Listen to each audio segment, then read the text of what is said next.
오늘도 이 시간 우리 모두에게 하나님께서 크신 은혜를 반드시 부어주실 줄 믿습니다. 그 은혜를 받아서 이 한 주간도 오직 주님을 위해서 살아가는 우리 모두가 되기를 주님의 이름으로 간절히 축복합니다.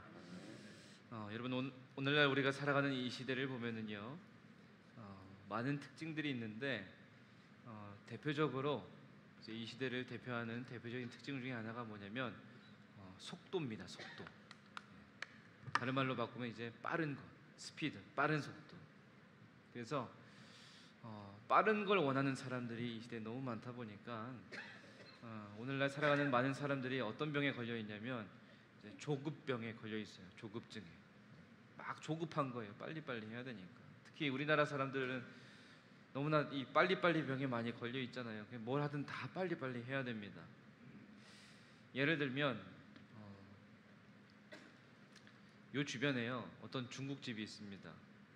어딘지는 말씀은 안 드릴게요. 광고하는 구간이니까. 어느 중국집이 있는데, 보통 여러분 우리가 중국집에서 짜장면 하나를 시키면은 보통 한 배달되는 데까지 한 몇 분 정도 걸리죠? 대략 주문하고 받는 데까지 최소한 못해도 한 20분 정도는 아마 걸릴 거예요. 그만큼 기다려야 되는데, 제가 깜짝 놀란 건 뭐냐면 그 집에 처음 주문을 했습니다. 그런데 5분 뒤에 왔어요. 신기하더라고요. 그만큼 빨리빨리 이 신속 배달을 하는 그런 중국집이 이 주변에는 있지만 어딘지는 안 알려드릴게요. 주변에는 있어요. 또 예를 들면 우리의 자녀들 보세요.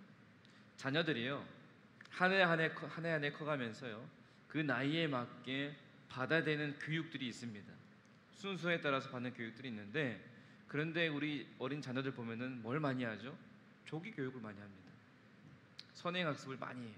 빨리빨리 뭐든지 빨리 배우기 위해서. 또 아마 여기 계신 분들 중에 많은 분들이 그런 모습이 있을 텐데, 우리가 엘리베이터를 타잖아요. 그러면 원하는 층을 누릅니다. 그런 다음에 뭐 하시죠? 가만히 기다리시나요? 닫힌 버튼을 한 번 누르면 다행이지만 막 누르잖아요. 계속 누르면 더 빨리 닫힐까봐. 그리고 컴퓨터로 인터넷을 할 때도요, 인터넷 화면이 클릭을 하면은 다음 화면으로 바로 넘어가야 되는데, 넘어가지 않으면 어떻게 합니까? 계속 누릅니다. 계속 누르면 당연히 안 넘어가죠. 또 여러분 다 스마트폰 쓰시잖아요. 다 스마트폰을 쓰시는데, 처음 구매해서 사용할 때는 새 거니까 참 좋죠. 그리고 속도도 굉장히 빠릅니다. 그런데 사용하다 보면은 이 스마트폰이 느려집니다. 근데 보통은 이 스마트폰을요, 못해도 5년 이상은 쓸 수 있습니다. 뭐 7년, 8년 쓰는 분도 계시는데, 그런데 많은 분들이요, 처음에 사용했을 때보다 이제 세월이 흐르면서 느려지니까 또 조금만 느려지고 버벅이면 속이 터져가지고 새 것으로 다 바꿔버립니다. 그리고 이런 버스를 타거나 횡단보도를 건널 때 한번 생각해 보세요. 조금만 더 기다리면 되는데 버스 정류장에서 저기 제가 탈 버스가 와요. 그럼 어떻게 합니까? 일어나서 이미 몸이 도로가에 가 있어요. 횡단보도를 건널 때도 이제 횡단보도 파란불이 바뀌면 조금 한 1초 있다가 건너면 천천히 여유롭게 건너면 되는데, 바뀌기 전에 이미 몸이 어디 가 있습니까? 도로 위에 가 있어요. 이런 것처럼 여러분, 우리가 사는 이 시대는요, 이 빠른 것에 너무 익숙해 있습니다. 그래서 너무 빠른 것을 원하다 보니까 무언가를 기다리는 사람을 보면은요, 어리석은 사람으로 볼 수 있어요. 그리고 무언가를 기다린다라는 게요, 굉장히 지루하게 느껴질 수가 있어요. 그런데 여러분, 이 기다림은 자연의 법칙입니다. 예를 들어서 곤충이 있어요. 곤충이 자라면서요, 이 변태의 과정을 보내게 됩니다. 그런데 그때 사람의 손을 타잖아요. 그러면 이 곤충은 죽습니다. 기다림의 시간, 자연의 법칙 속에서 기다려야 되는데 사람의 손을 타면 죽습니다. 그리고 특별히 여러분이 기다림은요, 하나님의 법칙이에요. 이것을 꼭 기억하셔야 돼요. 그래서 여러분, 오늘 이 말씀을 통해서 말씀을 나누면서요, 우리의 삶을 좀 돌아보면서 하나님 앞에 우리가 조급해하는 모습은 없었는가, 이걸 좀 돌아보았으면 좋겠습니다. 그러면서 하나님은 분명히 우리의 삶에 이 기다림의 훈련을 반드시 하실 텐데, 우리가 믿음으로 하나님의 은총을 기다리는 자가 되기 위해선 우리가 어떻게 살아가야 될까? 이 기다림을 우리가 어떻게 받아들이고 우리의 삶 속에서 어떻게 실천하면서 살아야 될까? 하나님의 지혜를 얻어서 여러분 이 한 주간도 주님의 은혜 안에서 날마다 승리하는 여러분들의 삶이 되시기를 간절히 축복합니다. 우리가 신앙생활하면서 여러분 가장 힘든 기다림은 뭐가 있을까요? 신앙생활하면서 아마도 신앙생활하면서 가장 힘든 것은 아마 하나님의 때를 기다리는 거였지 않을까요? 하나님의 때. 하나님의 때와 나의 때는 너무 달라요. 나는 지금 당장을 원하는데 하나님의 때는 언제일까 생각해 보면 다음 주일까? 한 달 뒤일까? 1년 뒤일까? 5년 뒤? 아니면 평생? 우리가 이렇게 기다림 속에 있으면은요, 마음이 괴롭습니다. 마음이 편하지가 않습니다. 왜냐면은 그 기다림의 답을 알지 못하기 때문에. 답을 알지 못하니까 이 기다림의 연속이 계속되면은요, 우리의 마음이 평안하지가 않습니다. 물론 하나님께서요 아주 신속하게 응답하실 때도 있어요. 어떤 경우 하나님께서요 우리가 막 부르짖죠. 그러면 바로 응답해 주실 때가 있습니다. 그리고 대부분의 사람들은 이런 응답을 좋아합니다. 하나님이 그렇게 역사해 주시는 것을 좋아해요. 왜냐? 그게 나의 때니까.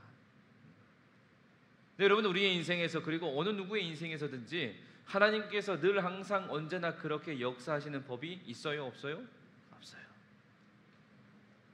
성경을 보면 성경은요 하나님께서 때를 정하되 아주 사려 깊게 정하시고 때를 늦추시는 경우도 많다라는 것을 성경을 통해서 우리에게 알려주십니다. 이스라엘 백성들 생각해 보세요, 여러분. 이스라엘 백성들이 애굽에서 노예로 살았습니다. 애굽에서 노예 생활한 게 우리가 몇 년이라고 알고 있죠? 430년이라고 알고 있죠.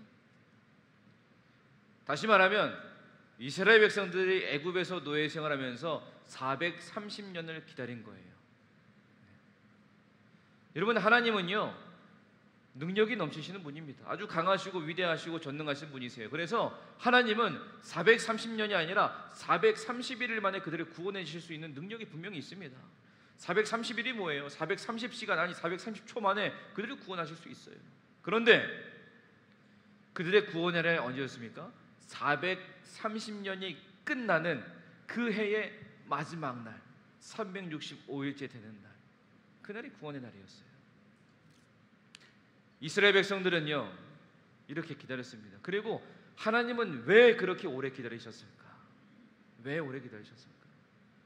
이스라엘 백성들이 어떻게 살았습니까? 그 애굽 그 노예 감독관의 지시에 따라서 매일마다 벽돌을 만들면서 그렇게 살아야 했습니다.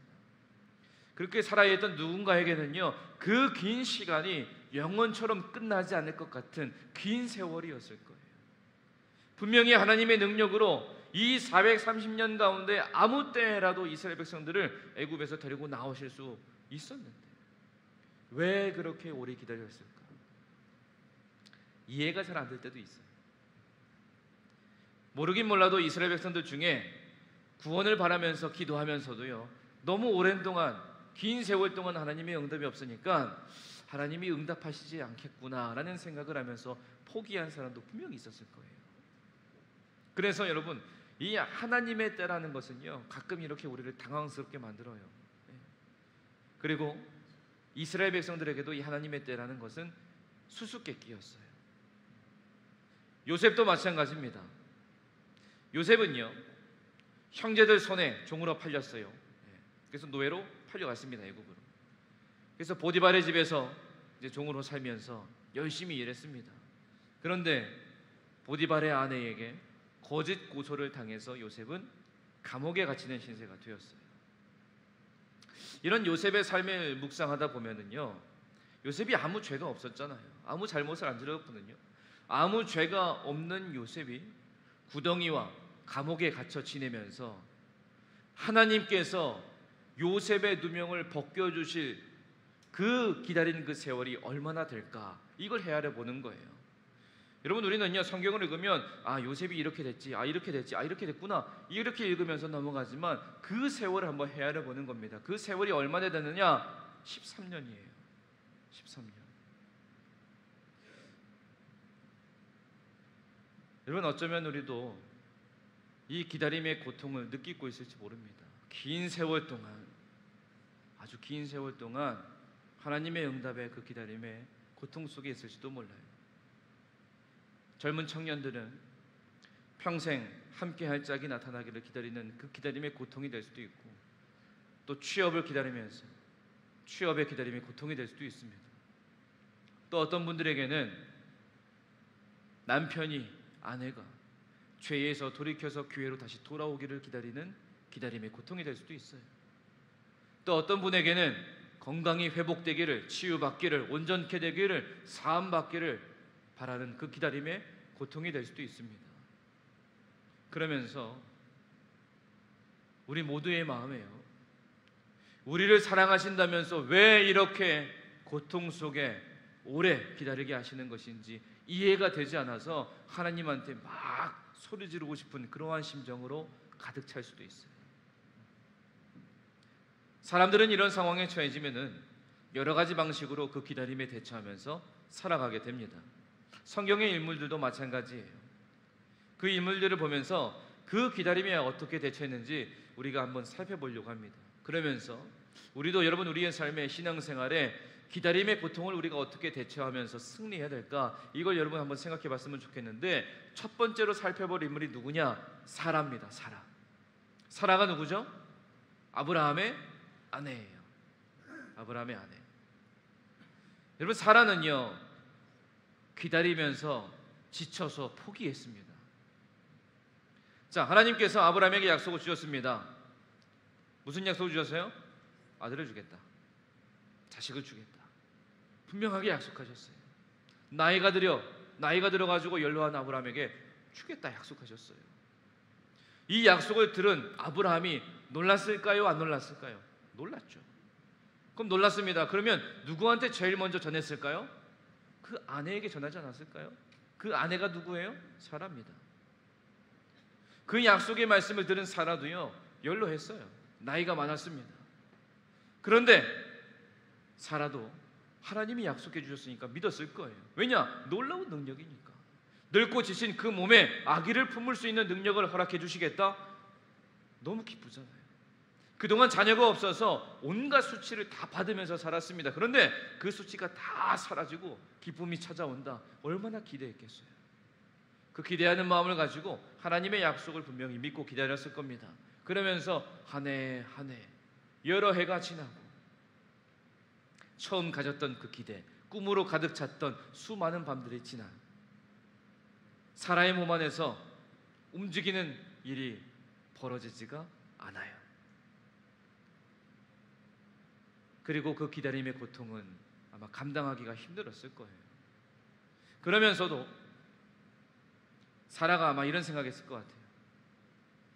하나님도 아마 내가 계속 기다리고 있지 않을 거라고 생각하실 것 같아. 이미 늙고 지친 몸으로 얼마나 더 기다려야 되나. 기다리려고 애쓰다가 결국에는 포기하고 말았습니다.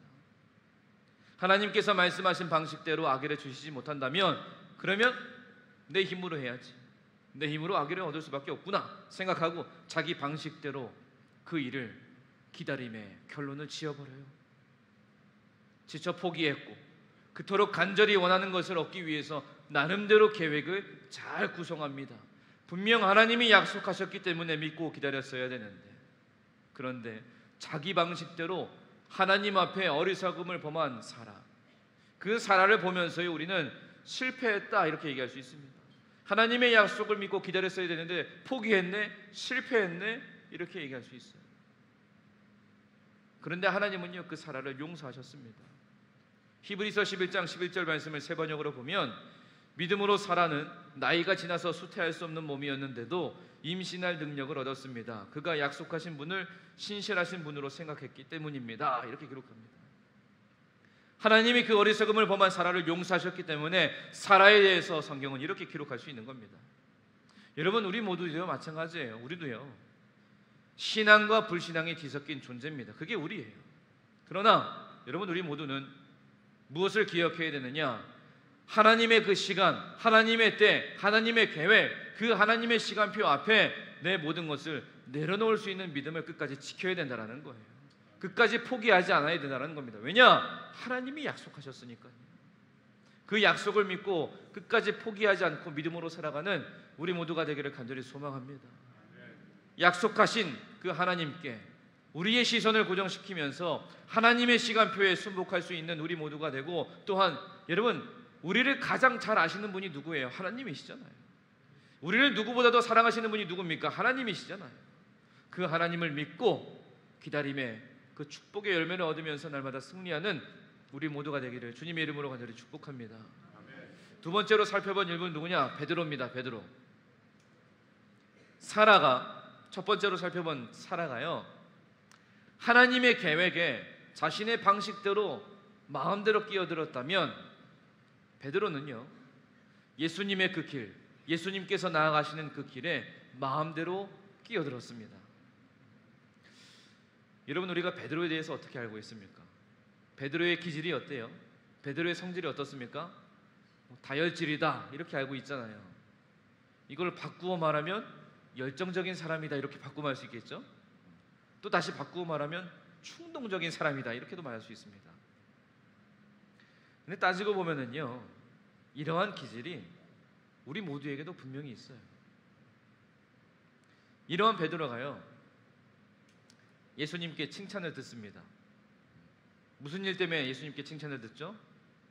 마태복음 16장 16절의 말씀, 시몬 베드로가 대답하여 이르되 주는 그리스도시요 살아계신 하나님의 아들이시니이다. 이 믿음의 고백을 하잖아요.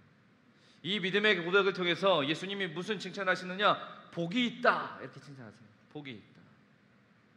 너에게 이것을 알게 알려주신 분은 사람이 아니라 하늘에 계신 나의 아버지시다, 이러면서 칭찬하세요.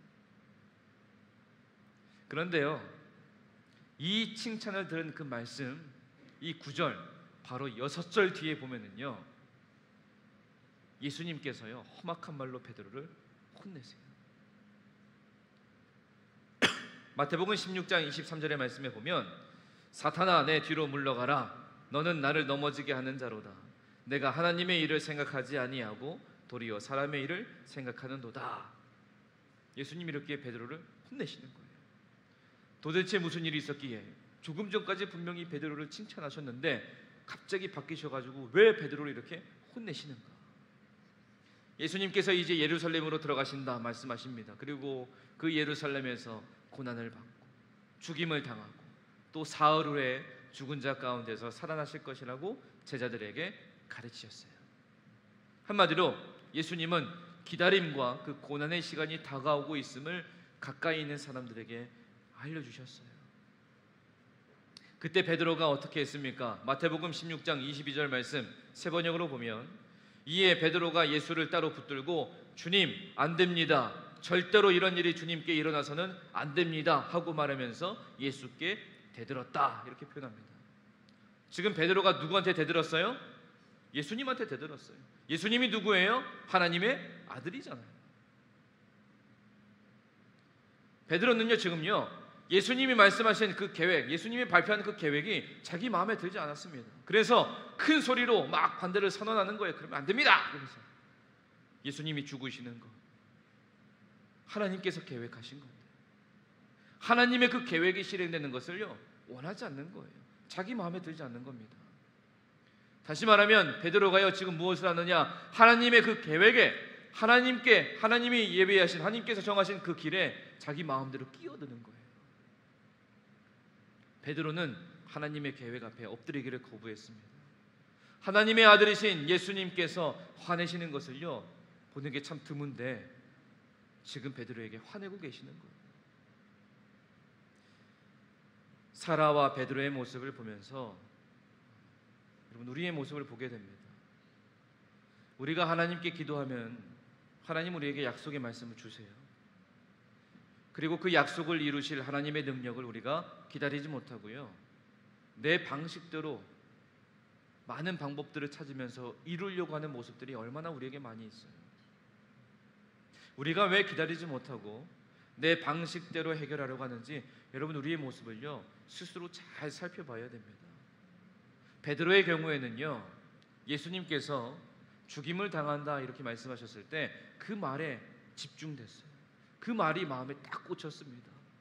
근데 더 중요한 건 뭐예요? 그 다음에 하신 말씀, 다시 살아난다.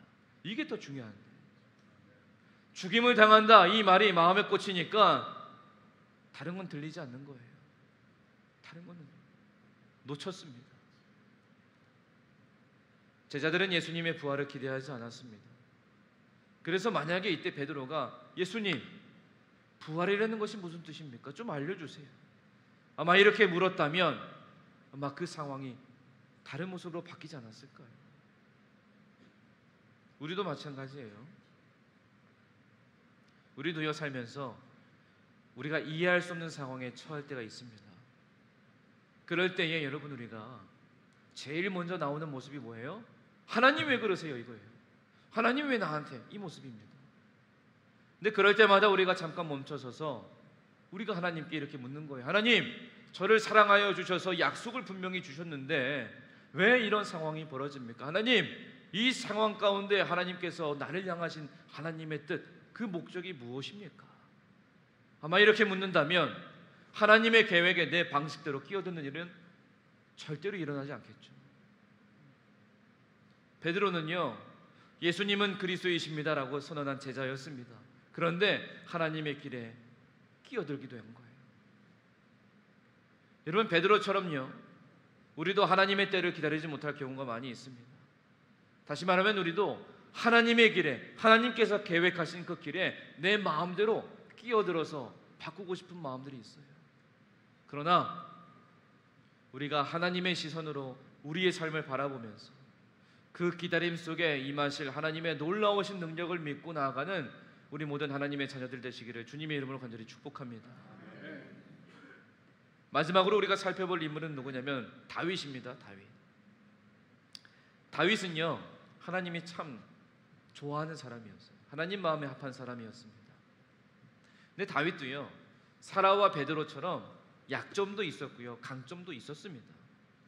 여러분 우리가 잘 알고 있는 것처럼 다윗이 무슨 죄를 지었습니까? 간음을 했습니다. 살인을 저질렀어요. 죄를 지었습니다. 그런데 왜 하나님께서 그를 사랑하시느냐? 그 죄를 짓고 그 죄를 알려주셨을 때 하나님 앞에 정말 전심을 다해서 엎드렸습니다. 엎드려 회개했어요. 그래서 하나님이 그 다윗을 끝까지 사랑해 주셨어요.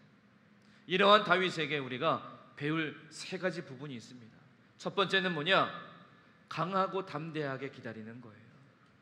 오늘 본문의 말씀을 다시 한번 보면 내가 산자들의 땅에서 여호와의 선하심을 보게 될 줄 확실히 믿었도다. 너는 여호와를 기다릴지어다. 강하고 담대하며 여호와를 기다릴지어다. 이렇게 고백합니다. 시편의 말씀을 보면은 다윗이 지은 시편이 참 많이 있습니다. 네, 여러분 다윗의 모습을 보면은요 다윗 한 인물이지만 그 한 인물인 다윗 안에 여러 가지 캐릭터가 있어요. 그래서 보면은 이 말씀, 오늘 우리가 있는 이 시편의 말씀을 어떤 다윗의 캐릭터가 지었느냐 이걸 생각해 보는 거예요. 목동이었던 다윗이 지었을까 아니면 왕이었던 다윗이 지었을까 이걸 생각해 보는 겁니다. 근데 이 둘 다 아니에요. 오늘 말씀을 기록한 다윗의 캐릭터는 뭐냐? 전사였던 다윗이 지은 시편의 말씀입니다. 전사였던 다윗이 그 자리에서 떨치고 일어나서 지금 자기의 마음을 향해서요 그리고 이 말씀을 읽고 있는 우리를 향해서요 무엇을 외치느냐? 강하고 담대하라 이걸 외칩니다. 강하고 담대하라. 우리가 신앙생활하면서 이 기다림이 끝나지 않을 것 같은 기분이 들 때가 있습니다. 하나님 나라 갈 때까지 하나님의 선하심을 보지 못할 것 같은 기분이 들 때가 있어요. 다윗이 그런 경험을 했습니다. 다윗이 도망을 다니면서 그 시간이 언제 끝날까? 이 고통이 언제 끝날까? 이 시편을 통해서 끝까지 인내하자고 지금 스스로에게요 힘을 북돋고 있는 겁니다. 여러분 우리가 무언가를 기다리는데 필요한 게 뭐가 있을까요? 우리가 무언가 기다리려면 인내가 필요하다. 이게 제일 먼저 떠오릅니다. 인내. 여러분, 더욱 중요한 건 뭐냐? 확신 가운데 하나님을 기다리면서 강하고 담대하는 것, 이게 더 중요합니다. 여러분, 이게 선행되지 않으면 인내는요 따라올 수가 없습니다. 확신이 없고 하나님을 기다리지 못하고 강하고 담대하지 못하는데 어떻게 인내할 수 있겠습니까? 우리가 아무리 확신 가운데 강하고 담대하게 하나님을 기다리면서 산다고 하지만, 근데 우리의 현실은요 그래도 여전히 똑같을 때가 있어요. 똑같이 두렵고 어려운 현실이 계속될 수가 있습니다. 그렇기 때문에 스스로 계속해서요 하나님에 대한 그 확신 가운데 거하려고 노력해야 됩니다. 그 하나님이 어떠한 분이신지 계속해서 묵상하면서 생각하면서 그렇게 살아야 돼요. 왜냐? 하나님의 길을 가는 것은요 언제나 그리고 여전히 힘들고 어렵기 때문이에요. 여러분, 하나님의 때를 기다리면서 가는 게 얼마나 힘듭니까? 그런데 그 길을 걸어갈 때 세상의 공격도 세상의 유혹도 얼마나 많이 있습니까? 그 길을 우리가 올바르게 걸어가기 위해서는요 강하고 담대하게 싸워나갈 힘이 필요하거든요. 다윗도 마찬가지예요. 다윗이 그런 삶을 살았습니다.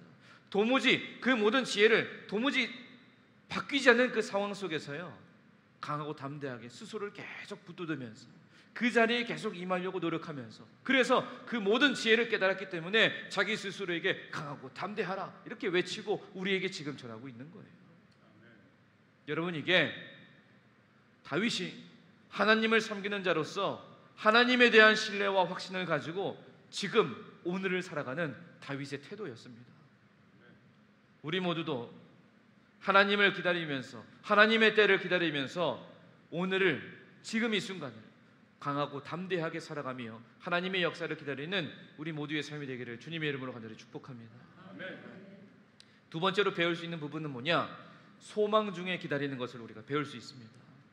시편 25편 5절의 말씀에 보면 주의 진리로 나를 지도하시고 교훈하소서, 주는 내 구원의 하나님이시니 내가 종일 주를 기다리나이다, 이렇게 고백합니다.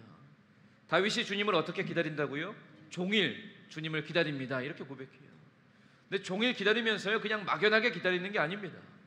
소망 중에 기다리는 거예요. 소망을 두고. 이 기다리다라고 번역된 히브리어는요 어떤 뜻을 갖고 있냐면 비틀어 돌리다, 잡아들이다 이런 뜻이 있습니다. 그래서 참고 견디는 듯 따르는 긴장감의 개념도 이 단어에 담겨져 있어요. 그래서 여러분, 이 단어는 유익하고 좋은 것에 대해서 확신과 소망을 갖고 기다린다 이런 뜻을 갖고 있는데, 이 단어의 함축된 의미를 생각해 보면은 어떤 이미지를 떠올릴 수 있냐면 연결과 소망이라는 두 가지 단어를 떠올릴 수가 있습니다. 이게 뭐냐? 소망 중에 하나님을 기다리는 사람은요 하나님께 직접 연결된 끈을 갖고 있다라는 거예요. 그래서 하나님과 서로 이어져 있고 그 사람의 시선은 하나님을 향해 연결된 그 끈을 따라가게 되어 있고, 그래서 눈앞에 닥친 어려움에 시선을 빼앗기지 않게 된다는 거예요. 그래서 여러분, 우리는 기다림 속에서 고통 중에 우리가 있을 때에 우리는 이걸 꼭 기억해야 됩니다. 나는 하나님과 끈으로 연결되어 있다. 나는 그래서 하나님과 함께하고 있다. 얼마나 오래 기다려야 될지 모르는 그러한 상황 속에 처할지라도 분명히 나는 하나님과 연결되어 있어서 하나님께서 나를 예비하신 길로 반드시 인도하신다. 이 믿음을 가지고 우리가 나아갈 때 우리의 삶의 모습이 그대로일지라도, 우리의 삶의 모습이 어려운 상황이 계속 이어질지라도, 그러나 그 안에서 여러분, 우리는 기쁨과 감사가 충만해지는 은혜를 경험할 수 있는 거예요. 하나님이 나와 연결되어 있고 내 눈은 나의 소망이신 하나님을 향해 있기 때문에 나와 연결된 하나님과의 그 끝에 누가 계시느냐? 신실하신 하나님이 계시기 때문에 그 하나님을 향해서 여러분, 우리가 눈을 떼지 말고 살아야 되는 줄 믿습니다. 그러한 소망과 담대함이 다윗의 마음에 충만했어요. 그래서 자기의 삶의 시간표를 하나님 앞에 예배로 바칠 수 있었습니다. 우리 또한 소망 중에 나의 기다림을 하나님 앞에 예배로 드릴 수 있는 믿음의 백성들 되시기를 주님의 이름으로 간절히 축복합니다. 그래서 이렇게 살아간 다윗을 통해서요, 우리가 마지막으로 무엇을 배울 수 있느냐? 다윗은 그래서 하나님께서 정하신, 하나님께서 계획하신 하나님의 그 시간표에 순복하면서 살았습니다. 시편 31편 14절 15절의 말씀에 보면, 여호와여 그러하여도 나는 주께 의지하고 말하기를 주는 내 하나님이시라 하였나이다. 나의 앞날이 주의 손에 있사오니 내 원수들과 나를 핍박하는 자들의 손에서 나를 건져 주소서. 이렇게 고백합니다. 다윗은요, 힘든 상황에 처해 있습니다. 끔찍한 상황에 처해 있었습니다. 그렇지만 그럼에도 불구하고 자기의 계획을 지금 하나님께 다 내려놓았습니다. 대적들에게서 구원받을 때가 언제일까 궁금해하는 것, 그런 모든 문제들 하나님께 그냥 전적으로 다 맡기는 거예요. 두 발 벌리고 마음의 문을 열어놓고 자기의 계획을 하나님께 다 드렸습니다. 그러면서 무슨 고백을 하느냐? 하나님, 그때는 내가 정하는 게 아니라 하나님이 정하시는 거예요. 이렇게 선포하면서 나가는 겁니다. 여러분, 우리도 다윗처럼 이러한 믿음의 선포를 할 수 있기를 간절히 소망합니다. 이렇게 고백하는 거예요. 여호와여 그러하여도 나는 주께 의지하고 말하기를 주는 내 하나님이시라 하였나이다. 나의 앞날이 주의 손에 있사오니 내 기다림의 시간을 주님께 맡겨드립니다. 여러분, 이러한 믿음의 고백으로 날마다 승리하는 우리 모두가 되기를 간절히 축복합니다. 말씀을 정리할게요. 여러분은 믿음으로 구원 받으셨습니까? 그러면 그 믿음은 지금 여러분들의 삶에서 무슨 일을 하고 있습니까? 여러분, 그 믿음은 고백으로 끝나는 게 아닙니다. 그 믿음은 우리의 삶 속에서 계속해서 역사하고 있어야 됩니다. 계속해서 그 믿음으로 하나님을 바라보면서, 그 믿음으로 하나님을 바라고 기대해야 돼요.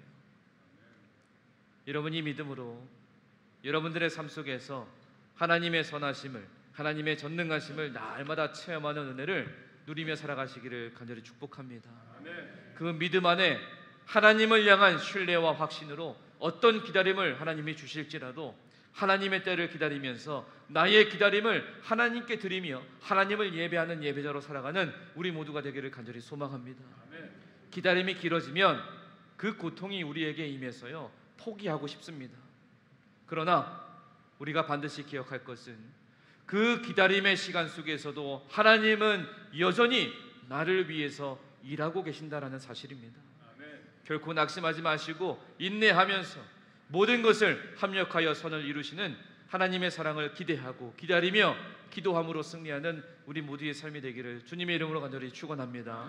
이렇게 기도하겠습니다. 우리의 연약함으로 하나님의 길에 내 방식대로 끼어드는 어리석음을 보이지만 때마다 우리를 다듬으시며 하나님의 때를 향해 나아가도록 인도하여 주시는 하나님의 은혜와 사랑에 감사드립니다. 여전히 우리의 삶에 기다림의 고통이 있지만 기다림의 시간 속에 하나님은 지금도 나를 위해 일하시고 계심을 믿음으로 바라보게 하여 주시옵시고, 그 기다림조차 하나님께 온전히 드릴 수 있는 우리의 예배가 되게 하여 주셔서 강하고 담대하게 소망 중에 역사하실 하나님의 시간표에 순복하며 나아가는 우리 모든 주의 자녀들 되게 하여 주시옵소서. 예수님의 이름으로 기도드립니다. 아멘.